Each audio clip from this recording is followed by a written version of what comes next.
किसी श्रीमान जमींदार के महल के पास एक गरीब अनाथ विधवा की झोंपड़ी थी।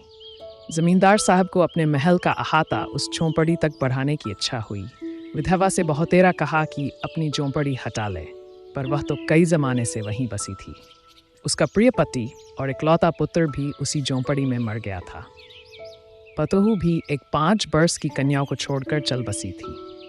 अब यही उसकी पोती इस वृद्धाकाल में एकमात्र आधार थी। जब उसे अपनी पूर्वस्थिति की याद आ जाती तो मारे दुख के फूट फूट कर रोने लगती थी, और जब से उसने अपने श्रीमान पड़ोसी की इच्छा का हाल सुना तब से वह मृतप्राय हो गई थी। उस झोंपड़ी में उसका मन लग गया था कि बिना मरे वहां से वह निकलना नहीं चाहती थी। श्रीमान के सब प्रयत्न निष्फल हुए। तब वे अपनी जमींदारी चाल चलने लगे। बाल की खाल निकालने वाले वकीलों की थैली गर्म कर उन्होंने अदालत से झोंपड़ी पर अपना कब्जान करा लिया और विधवा को वहां से निकाल दिया। बेचारी अनाथ तो थी ही, पास पड़ोस में कहीं जाकर रहने लगी। एक दिन श्रीमान उस झोंपड़ी के आसपास टहल रहे थे और लोगों को काम बतला रहे थे कि वह विधवा हाथ में एक टोकरी लेकर वहां पहुंची। श्रीमान ने उसको देखते ही अपने नौकरों से कहा कि इसे यहाँ से हटा दो, पर वह गिड़गिड़ाकर बोली, महाराज, अब तो ये झोंपड़ी तुम्हारी ही हो गई है, मैं उसे लेने नहीं आई हूँ। महाराज क्षमा करें, तो एक विनती है।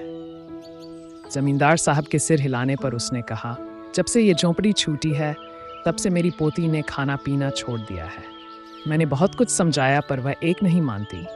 यही कहा करती है कि अपने घर चल, वहीं रोटी खाऊंगी। अब मैंने ये सोचा कि इस झोंपड़ी में से एक टोकरी भर मिट्टी लेकर उसी का चूल्हा बनाकर रोटी पकाऊंगी।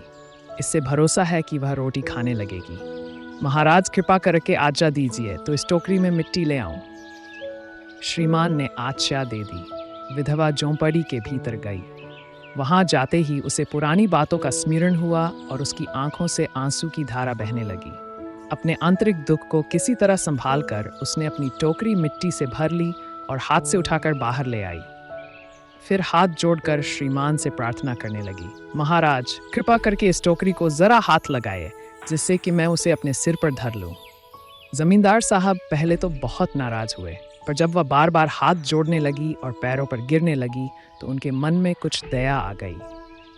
किसी नौकर से न कहकर आप ही स्वयं टोकरी उठाने आगे बढ़े। ज्यों ही टोकरी को हाथ लगाकर ऊपर उठाने लगे, त्यों ही देखा कि यह काम उनकी शक्ति के बाहर है। फिर तो उन्होंने अपनी सब ताकत लगाकर टोकरी को उठाना चाहा, पर जिस स्थान पर टोकरी रखी थी वहां से वह एक हाथ भी ऊंची न हुई।